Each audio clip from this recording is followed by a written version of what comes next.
Hey, this is Darren with Hollywood Classic Cars, and we've got our 1972 Volkswagen Beetle, and we're going to show you how to put up the convertible top. So this convertible top is pretty straightforward. It sits right here, and it's just a simple motion to put it up. But it can be a little tricky with the latches, and it always helps if you roll the windows down first just to get those out of the way. And if you have a second person to help lift it, that's always best, just to help keep the top straight and not stress it. So now we got the windows down. You're just gonna slowly pull it up.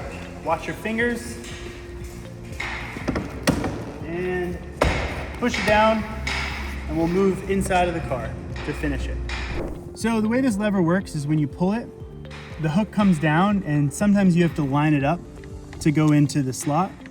And at the same time, you wanna pull the lever to lock it in place, nice and secure. You're gonna do that on both sides, and you're ready to go. So it's a pretty tight clearance with this window, so if it gets stuck here, you just have to make sure the front is still loose so you can lift it up a little bit to allow you to roll up the window the rest of the way. Like that. And then you can tighten the front.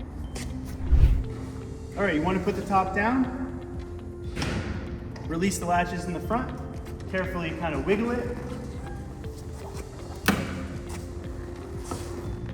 lower it down, close the latches for style, you're good to go.